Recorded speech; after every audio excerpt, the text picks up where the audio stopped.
My husband got my best friend pregnant while I planned a surprise, so I gave him one he didn't expect. At a $2,800 family dinner where I was told I didn't belong, I let them face the bill alone and walked out without looking back. My name is Ryan. I'm 27 years old. And if you ask my family, I'm the one who never really made it. That's how they see me anyway. I didn't go to college, didn't get a fancy degree, didn't walk across any polished campus stage while pomp and circumstance echoed through a hall of beaming parents. No, I went a different route. I started working right out of high school. Apprenticed with a local electrician, worked long hours, learned the trade, and now I run my own contracting business. I have a steady client base, decent savings, and my own apartment in the city. It's not glamorous, but I'm proud of what I've built. The only problem is that none of that matters to my family. Not when they've got him. My younger brother, Caleb, the golden boy. Caleb just graduated summa cum laude from a prestigious university with a double major in political science and economics. He already had job offers lined up before the ink dried on his diploma. My parents couldn't stop bragging. Mom had been posting countdowns to his graduation dinner on Facebook for weeks, calling it a once-in-a-lifetime event like it was some kind of royal coronation. I hadn't been particularly eager to attend, but Caleb called me personally a few days before and said, "Come on, man, it would mean a lot if you were there." That was rare. Caleb's always been wrapped up in his own world, but he sounded sincere. So I took the night off, put on a clean dress shirt, and drove 45 minutes out to the fancy Italian restaurant Mom had picked for the celebration. It was one of those places where the lighting is low, the menus are leather-bound, and even the bread has its own plate. The kind of place that smells like wealth and whispers. I walked in a few minutes early, scanning the dining area until I saw them. Mom, Dad, Caleb, my two aunts and uncles, both sets of grandparents, and Caleb's girlfriend. Everyone was seated at a long table with crisp white linens, laughing and sipping wine. The waiter was pouring glasses as I approached. Then I noticed it. There were no empty seats. I paused, standing at the end of the table, trying to figure out if maybe a chair had just been shifted or moved. Mom glanced up at me, blinked like I was an unexpected customer interrupting her meal, and then looked me up and down. Her lips curled into a tight smile that didn't quite reach her eyes. "Oh, Ryan, you made it." I nodded slowly, still standing there like a fool. "Yeah, Caleb invited me." She gave a little laugh and waved a hand toward the end of the table. "Well, we didn't expect you to actually come. There's no room at the main table, but I'm sure the waiter can seat you somewhere, maybe by the bar." She turned back to him, then added with a tone soaked in condescension, "You didn't go to college, so you don't belong at the main table anyway." It hit me like a slap blunt, embarrassing and loud in a room that had suddenly gone too quiet. I glanced at Caleb. He looked uncomfortable but said nothing. He wouldn't meet my eyes. The waiter, an older man with a kind face, looked between us, clearly unsure of how to proceed. I could feel heat rising in my face. I wanted to leave right then, but something in me, some quiet stubbornness, kept my feet rooted to the floor. "It's fine," I said tightly. "Whatever works." The waiter guided me to a small two-person table near the back, practically pressed against a decorative wine rack. I sat alone while the rest of my family toasted Caleb with champagne and passed around appetizers I wasn't offered. Every now and then, someone would glance my way, then quickly looked back. I was a ghost in my own family celebration. When the waiter came around again, he looked genuinely apologetic. "Would you like to order, sir?" I shook my head. "I'll wait." And I did. I sat there through course after course. They laughed loudly at stories I wasn't a part of, clinked glasses and posed for pictures. Caleb in the middle, Mom and Dad beaming beside him. At one point I heard Mom say to the waiter, "We'll take the 2014 Amir." Yes, the reserve bottle. She said it like she was pronouncing a magic spell, like just saying the name gave her class. Hours passed. Not once did anyone invite me over, ask how I was doing, or even pretend to include me in the conversation. The longer I sat there, the heavier everything felt. The years of being second best, the quiet jabs, the dismissive comments at holidays, the way my parents always introduced Caleb with his full list of achievements, and me as just our oldest. This dinner was just the latest chapter in a long book I never asked to be written. When dessert came around, some kind of elaborate chocolate thing with gold flakes, I noticed Caleb glance toward me. His expression shifted for just a second, like maybe he felt a little bad, but then Mom leaned in and whispered something in his ear, and he laughed. That was it. That was the moment I decided not to explode, not to cause a scene, but to watch, to wait. The bill came not long after. The waiter, clearly uncomfortable, walked back over with a sleek black folder and a tight smile. "Will this all be on one check?" he asked. My family paused. They all looked toward Dad, who looked toward Mom, who reached for her purse like she'd rehearsed it. But then she turned to me. "Ryan," she said smoothly. "You brought your card, didn't you?" I blinked. "Excuse me." "Well, we thought you'd want to cover it. You know, as a gesture, since you've been doing well with your little business and all." She said it sweetly, like she was offering me a great honor. "It's only fair that you contribute something to your brother's big night." The audacity was stunning. She hadn't even given me a chair at the table, and now she wanted me to pay for the whole thing. The waiter quietly cleared his throat. "Total comes to $2,800, he said, "not including tip." I stood up slowly, pushed in my chair, and reached for my jacket. "Where are you going?" Mom asked sharply. I shrugged it on, then looked at the waiter, offering him a small, apologetic smile. "Not the one who doesn't belong," I said simply. And with that, I walked out. The door swung closed behind me with a satisfying click. I didn't look back, but trust me, I wasn't done yet. Not by a long shot. I drove home that night with a strange mix of emotions buzzing in my chest. Anger, shame, clarity, but mostly anger. Not the kind that burns hot and explodes, the cold kind. The kind that settles in and simmers, that sharpens your focus instead of clouding it. I didn't cry. I didn't scream into my steering wheel. I just gripped it tighter and let every memory flood back, stacking itself neatly on top of the one from tonight. That graduation dinner wasn't an isolated moment. It was the latest in a long line of quiet humiliations I'd learned to swallow. I didn't sleep much. I stared at the ceiling of my apartment, thinking about how my mom had looked at me like I was some background extra in her movie, like I wasn't her son, and the part that stung the most. Caleb didn't stop her. He didn't say, "Hey, Ryan should sit with us." He didn't tell the waiter to grab another chair.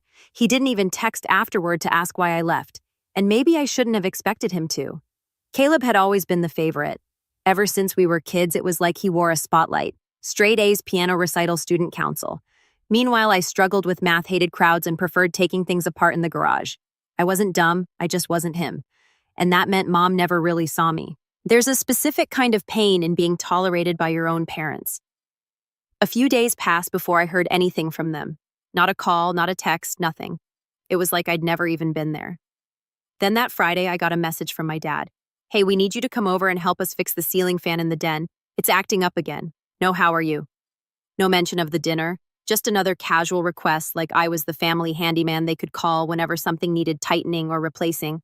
I left the message on read. That afternoon, Mom sent me a follow-up. "Your father asked you to help. Please don't be difficult." I stared at that one for a long time. Don't be difficult. That was her way of saying, don't remind us that we treat you like garbage. Just keep doing your job. Eventually, I replied, "Busy with clients this week? Hire someone?" She didn't answer. The next time I saw them was at a family barbecue hosted by my Uncle Dave a few weekends later. I debated not going, but Uncle Dave had always been decent to me, and I knew my grandparents would be there too. So I showed up. This time I came prepared. Clean jeans, fresh haircut, brought a bottle of decent scotch as a gift. I knew what was coming. I just didn't expect it to start so fast. "Look who actually decided to join us," Mom said the moment I stepped into the backyard. She was standing near the grill, sunglasses perched on her head, wine glass already in hand. "Hopefully you don't walk out before dessert this time." I forced a smile. "Good to see you too." Caleb was already holding court by the patio, telling some story about his new job offer in DC. Everyone was hanging on his every word. My grandparents gave me warm hugs and asked how business was going, but that was it. No one asked about the jobs I'd completed or the apartment I'd renovated recently. Caleb's girlfriend even made a snide joke when I said I'd parked a few blocks away. "Oh yeah, I forgot. Contractors don't get valet service." I brushed it off. I'd learned to let those things roll off my back, at least on the outside. Later in the evening, my dad cornered me while I was pouring myself a drink. "Listen, Ryan," he said, his tone low and slightly annoyed. "I don't know what happened at the dinner, but your mother's been really upset. She planned that night for weeks." I stared at him. There wasn't even a seat for me. He blinked.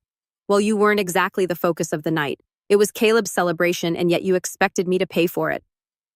He waved a hand dismissively. "That was your mother's idea. She thought it would be a kind gesture. It was a $2,800 bill, Dad. Exactly. You can afford it." There it was. That assumption that I owed them something simply because I wasn't a failure. Because I had money, I should help, but I wasn't invited as family. I was invited as a wallet. I didn't respond. I just walked away and joined Uncle Dave near the smoker. We talked about cars, about a job he needed help with at his cabin. And for a little while, I almost forgot about everything else until dessert came. That's when Mom raised her glass and announced to everyone, "I just want to thank Caleb again for making this family so proud. It's so rare that someone from our background rises to such heights. You've given us all hope." Then she turned and looked directly at me. Maybe someday Ryan will surprise us too. The silence that followed was suffocating. Caleb chuckled awkwardly. My aunt coughed. Someone dropped a fork. I stood there holding my drink, wondering if this was the moment I should snap. Should I call her out? Should I remind her that my business had put me in the top income bracket last year, that I'd bought and flipped 3 homes while she still made monthly payments on their car? Instead, I set the glass down and walked away again. But this time, I wasn't leaving to lick my wounds. I was done pretending. I started thinking, started planning, because the truth is I had something they didn't know, something I hadn't shared. And that's something it was about to change everything. That night after the barbecue, I couldn't sleep again. But this time it wasn't because I was sad or hurt. I was wired. My mother's final jab about me surprising them someday played on a loop in my head like a bad song you can't turn off. The gall of it, the smugness. I wasn't just being dismissed anymore. I was being mocked in front of people who once changed my diapers. But while I was trying to shake it off, something strange happened. Around midnight, my phone buzzed with an email alert from my accountant. Subject line, "Urgent withdrawal request flagged." I opened it confused. The message said that a large withdrawal attempt had been flagged from one of my business accounts, an account that was strictly for materials and payroll. The amount $8,750. My heart stopped.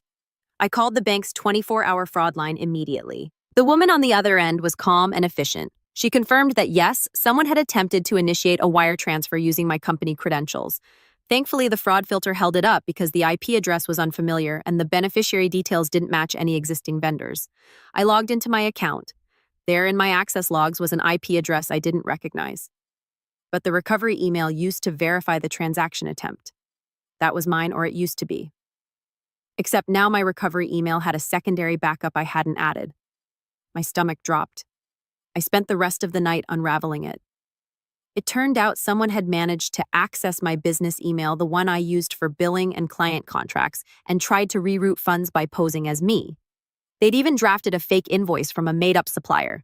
It was sloppy, reckless, and it only made sense once I started thinking about who had access to my personal laptop, one I used for work stuff years ago, the one I gave to my parents as a loaner back when they were dealing with their busted desktop.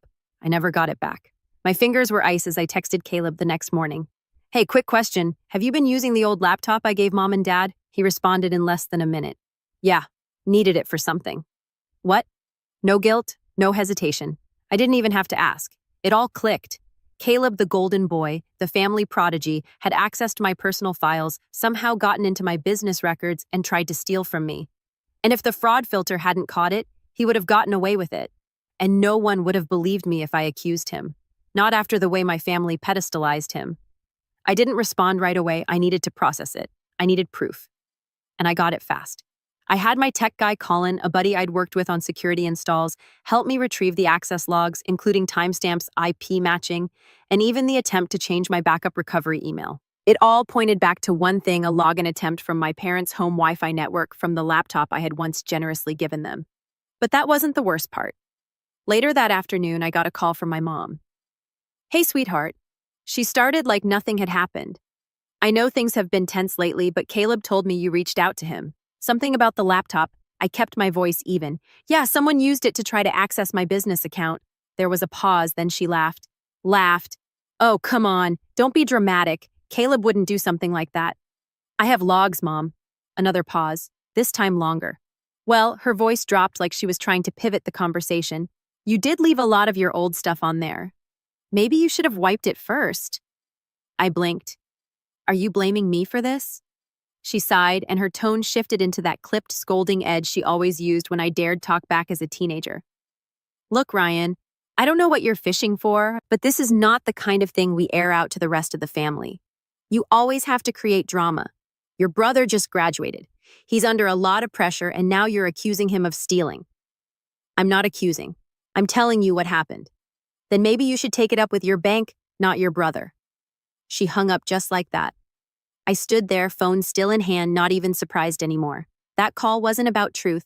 It was about containment damage control. Not because she believed Caleb was innocent, but because deep down I think she knew he did it and she didn't care. Or worse, she thought he was entitled to it. That's when I knew this wasn't just favoritism anymore. This was betrayal, not just from Caleb, but from my entire family. They didn't see me as their son or sibling. I was a resource, a backup plan, an ATM, with a heartbeat, the one they could quietly disrespect because they believed I'd never walk away. But I wasn't going to yell. I wasn't going to argue. I wasn't even going to confront Caleb directly. I was going to do what they'd never expect from the lesser son. I was going to outsmart them because while they'd been playing favorites, I'd been building something. And now I was going to use it. After that call with my mother, everything felt different.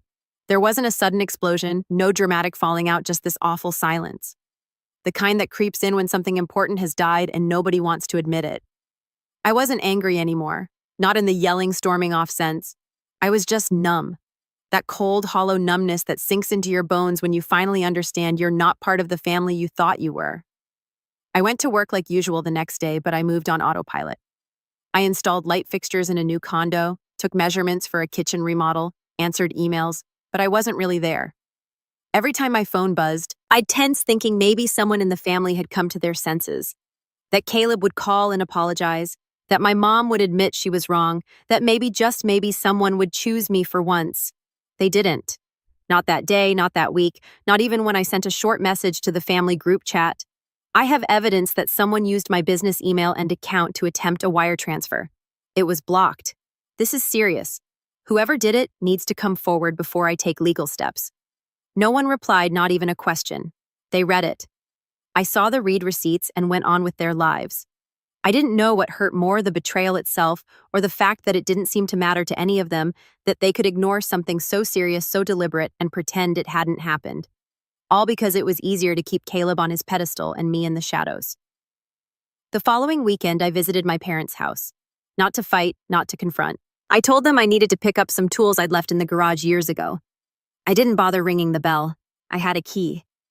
The house smelled like furniture polish and lemon air freshener. Familiar, almost comforting. I walked past the living room where a giant canvas of Caleb in his graduation gown now hung above the fireplace. My mother had framed it in gold. In the garage, I found the old laptop on a shelf half covered in dust. I slipped it into my backpack and left without saying a word. Back at home, I spent hours going through the files. I pulled the hard drive, cloned it, and gave it to Colin. Find everything, I told him, even deleted files. He didn't ask questions, he just nodded. While he worked, I started cleaning out my apartment. Not because I was moving, not yet, but because I needed clarity. I boxed up the family photos, birthday cards from years past, that old wood carving Caleb made me in 7th grade that I'd kept on my shelf for reasons I no longer understood. I packed it all away. Every reminder of a version of my family that never really existed. A few days later, I went to visit my grandparents. They lived about 30 minutes outside the city in a small cottage surrounded by apple trees. My grandfather had taught me how to rewire a fuse box when I was 12. He was one of the few people in my family who had ever treated me like I mattered. When I arrived, they were sitting on the porch sipping sweet tea. My grandmother's face lit up when she saw me. "Oh, Ryan, we were just talking about you." I smiled, but it was tight. "Yeah, what about?" She patted the seat beside her.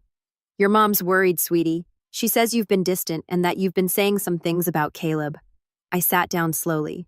"Did she mention what Caleb did?" "She said you accused him of stealing from you, that it was some kind of misunderstanding, that you overreacted." I looked at my grandfather. He didn't say anything. Just watched me carefully. I took a breath. It wasn't a misunderstanding. He tried to move money out of my business account using my credentials. I have proof, and Mom told me to take it up with the bank. My grandmother's smile faded. "Oh." Grandpa spoke for the first time. "Do you have the police involved?" "Not yet." He nodded slowly. "You should." The rest of the visit was quiet, kind, but stiff, like they didn't quite know what to say or didn't want to believe it. I left before dinner, hugging them both tightly. That drive home was when I realized I'd hit bottom. Not financially, not in terms of success, but emotionally. I had no one left to lean on. No one in my family believed me or wanted to.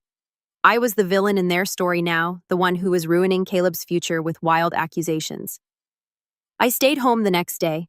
I didn't go to job sites, didn't answer emails. I sat at my kitchen table with a legal pad and a pen, and I started writing everything.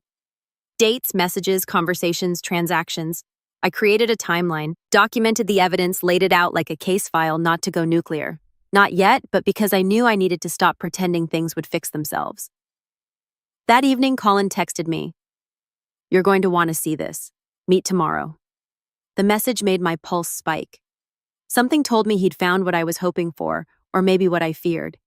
But even as I stared at the screen, my heart already racing, I felt a strange sense of calm because I wasn't the one spiraling anymore. They were. And I was finally getting ready to take control. The next morning, I met Colin at a quiet cafe near the tech firm where he worked. He was already at a back table with his laptop open, sipping black coffee and looking unusually serious. When I sat down, he turned the screen toward me. "Buckle up," he said. He'd recovered more than I expected. Deleted files, cache login-ins, even old drafts of the fake invoice Caleb had created. And then there it was, the smoking gun. A document labeled test_invoice_draft 2, dated just 3 days before the wire transfer attempt with Caleb's name still in the metadata. Not only that, but the file had been accessed from an IP address that matched one of Caleb's known devices, a laptop registered under a student license from his university account. Colin had cross-verified the IP with some public information he could pull from school forums Caleb had posted on years ago.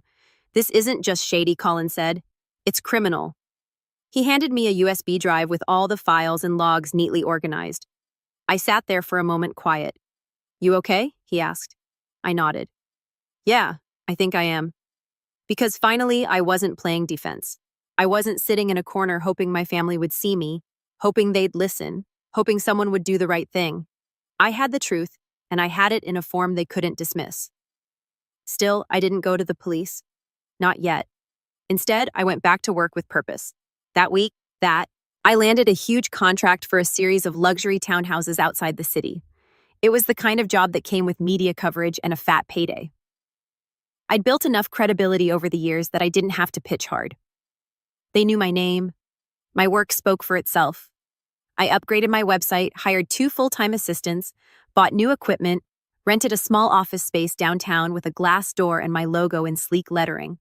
Ryan Archer, contracting, clean, reliable, trusted. It felt surreal, like I was finally stepping into the version of myself I'd been working toward for years, but without the weight of trying to prove it to anyone who didn't want to see it. And then something unexpected happened. I got a call from a local magazine that covered small business owners and entrepreneurs. One of the editors had heard about my townhouse project and wanted to do a feature, a local success story spotlight. They came to the job site, took pictures, interviewed me. I told them about my start, my apprenticeship, the slow grind of building a business from scratch. They asked about family. I smiled and said, "Let's just say I come from a place where I learned the hard way that success doesn't always mean support." The article came out the following month. It wasn't viral, but it got attention. Clients started referencing it when they reached out. And of course, my mom saw it. She texted me one morning out of nowhere. "Saw the article. You look good in a hard hat. Maybe now you'll get some respect. No congratulations. No, I'm proud of you. Just another dig wrapped in a compliment." I didn't reply. I was done begging for recognition. Instead, I forwarded the article to my grandfather. He called me an hour later. I read every word. He said, his voice with emotion, "You've built something to be proud of. Don't let anyone make you feel otherwise." That meant more than any Facebook post ever could. I was rising and they couldn't ignore it anymore. Caleb might have had a diploma, but I had something far more dangerous: receipts, success, and independence. And now I was in a position they didn't expect, a place of power with nothing to lose. And just when I thought I might leave things be, a wedding invitation arrived in my mailbox. White envelope, gold trim, my full name written in ornate cursive. "You are cordially invited to the engagement party of Caleb Archer and Natalie Clean." The date was 2 weeks away. The location, a private country club, expensive, exclusive. I turned the card over. At the bottom in small print: "Formal attire, adults only. Contributions toward the celebration are welcome." There it was. Subtle, slimy. They were trying again, pulling me back in, expecting I'd come smile, hand over a fat envelope, and pretend none of this had happened. But they didn't know that I already had a plan, because I wasn't just going to show up. I was going to make sure this time they'd never forget I was there. I didn't RSVP. I didn't call to decline either. Instead, I pinned the invitation to my fridge and looked at it like a blueprint because that's what it was. Not a celebration, not a peace offering, but a message. One last jab. They were daring me to show up, daring me to either cave or be forgotten again. And the thing about me, I never respond the way they expect. The next few days, I went into full planning mode. I knew this couldn't be some petty act. It had to be clean, undeniable, and most importantly, public. Not just for the satisfaction, but because if there was anything my mother hated more than being called out, it was being embarrassed in front of people who mattered. And this country club engagement party that was going to be her crowning moment. High society catered food, elegant outfits, polite applause. She wasn't throwing it for Caleb. She was throwing it through him. He was the means. The real guest of honor was her ego. I just had to find the right way to crack it. Then came a lucky break. 2 days before the party, I had lunch with a longtime client, Meredith. She was a sharp, non-nonsense attorney who'd hired me a few years ago to redo her home office. Over time, we'd become something between friends and colleagues. She knew I wasn't close with my family, but I'd never gone into the full story. That day, though, I told her everything. Not the dramatic flourishes, just the facts. The financial betrayal, the denial, the silent treatment, the wedding invite. She listened without interrupting, and when I was done, she leaned forward and asked, "Do you want to burn them or just prove they can't touch you anymore?" I blinked. What's the difference? One is emotional, the other is permanent. Then she slid her business card across the table and flipped it over. On the back, she scribbled the name, Jonathan Marsh, CPA. "Call him," she said. "Tell him I sent you. He handles financial forensics." Quietly. It took me 5 minutes after I got home to dial the number. Jonathan was older, sharp-eyed, and efficient. After I explained the situation and forwarded the USB drive Colin had created, he asked, "Has your business ever been formally audited?" "No," I said. "I've kept everything clean." "Good, because if there's any mess in your books, it'll reflect badly once this goes public." I sat up straighter. Public. He didn't smile. "We're not just documenting a crime here, Mr. Archer. We're documenting intent. Your brother accessed a protected system using unauthorized credentials. That's corporate fraud, attempted embezzlement, and identity theft." He paused. "Depending on how far he went, possibly federal." My jaw tightened. "I don't want him in jail." "Then don't press charges, but build the case anyway. That way you decide how far it goes." For the next week, I worked double time. Business during the day, strategy at night. With Jonathan's help, I compiled everything into a single clean, undeniable report. Timestamps, access logs, metadata bank statement, flags, a detailed timeline, all packaged in a professional binder with a cover page titled Unauthorized Access and Financial Misconduct. Internal summary. Ryan Archer, Contracting LLC.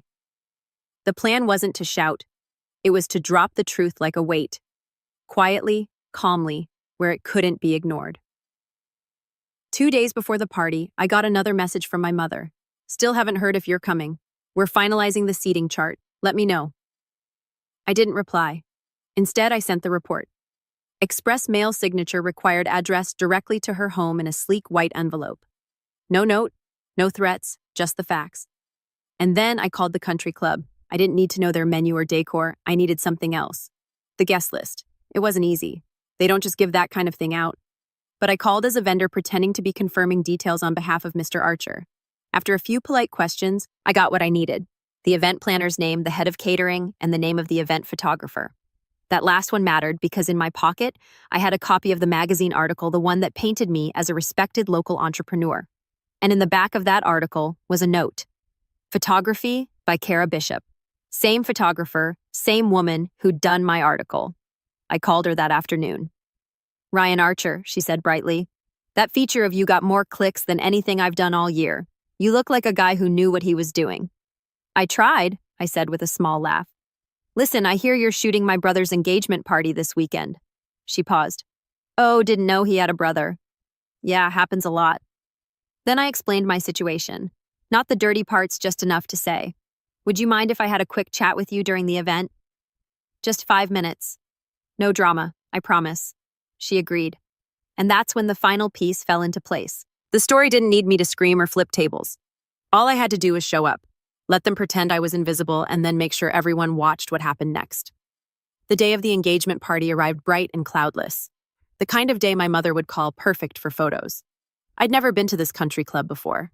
The kind with valet parking, polished stone fountains, and manicured hedges trimmed within an inch of their life.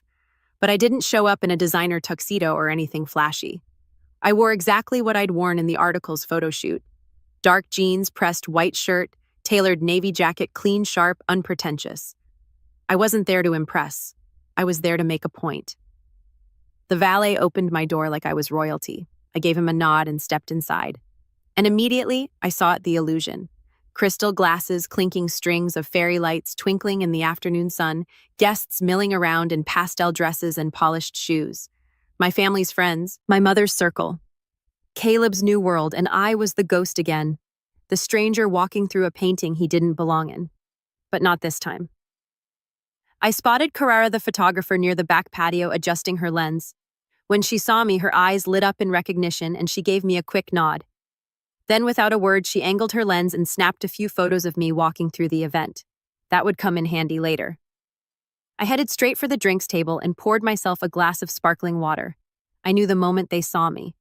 You could feel it, heads turning, whispers. Then, like a curtain parting, my mother approached. Her smile was tight, frozen in place. "Ryan," she said, her voice soft but sharp. "Didn't expect you to come after all." I sipped my water. "Why wouldn't I come? Family event, right?" She glanced around, clearly uncomfortable that we were already drawing attention. "Well, we just weren't sure you got the message.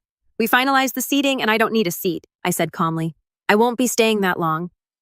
Her jaw tightened, but before she could reply, Caleb appeared. He looked good. I'll give him that expensive suit, clean shave, confident smile. The golden boy, the groom-to-be.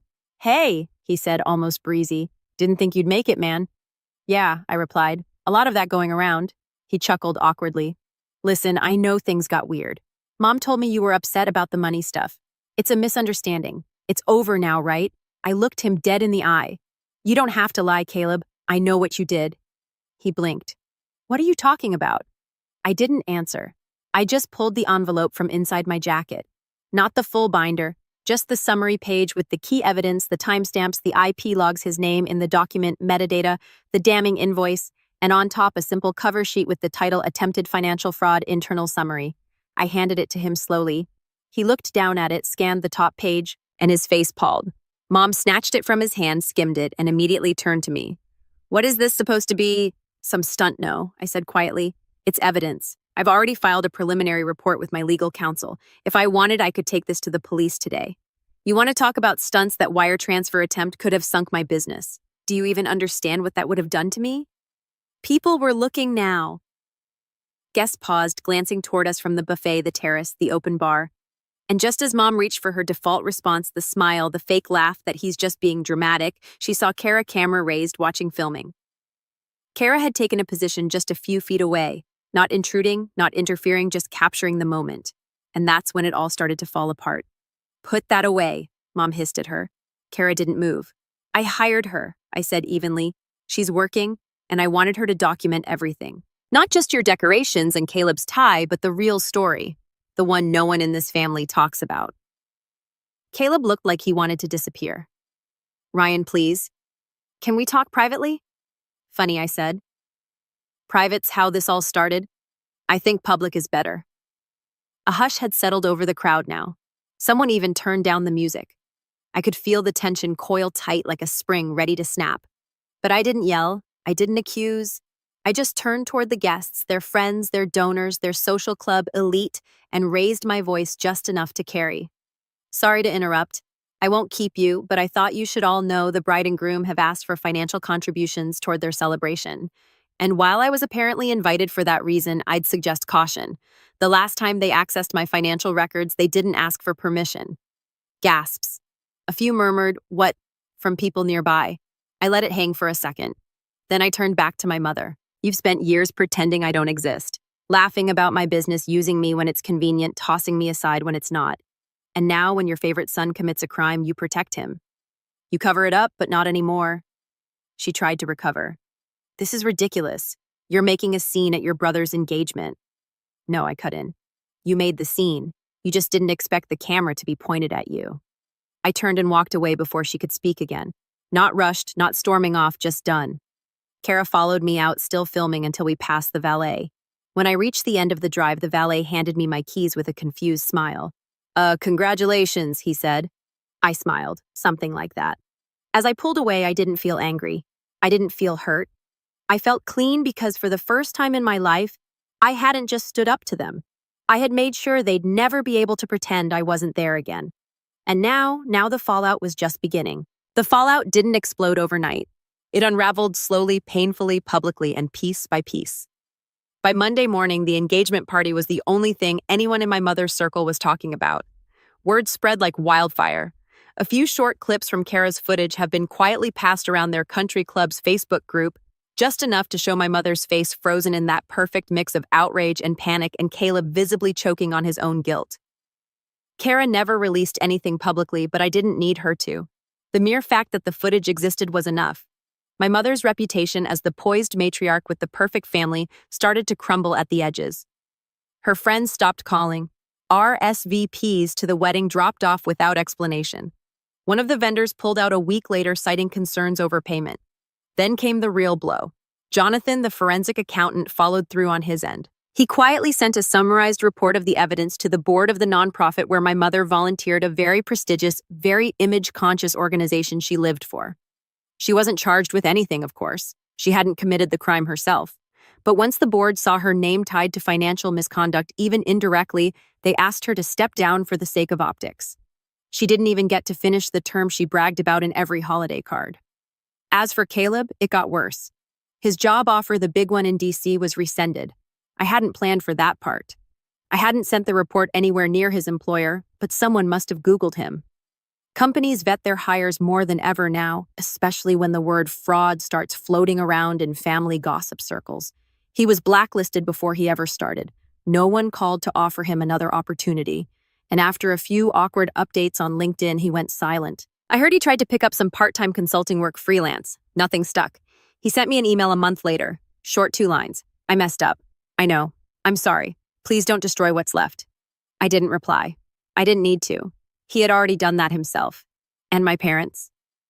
Well, after a few half-hearted attempts to patch things up, a forwarded meme from my dad, a birthday card from my mom signed, "Love Always," they finally seemed to understand the truth. I wasn't coming back. Not to the holidays, not to family dinners, not to pick up the broken fan in the den. They'd burn the bridge. And for once, I didn't rush in with a fire extinguisher. Instead, I built something on the other side. Business boomed. New clients rolled in every week. People respected me. Not because of my last name or my college degree, but because I did honest good work. I hired 2 more employees, started mentoring local trade students, and even bought my own house on a quiet street with a wraparound porch and space for a garden. And on that porch just last week, I got a letter in the mail. White envelope, handwritten address, no return label. Inside, an invitation, Caleb and Natalie's wedding. I looked at it for a long time. Then I walked it out back, lit a match, and let it burn to ash in the fire pit. No drama, no speeches, just closure. Because sometimes revenge isn't loud, it isn't flashy. It's not about tearing someone down. It's about rising so high above the people who hurt you that they have no choice but to look up and finally see what they lost.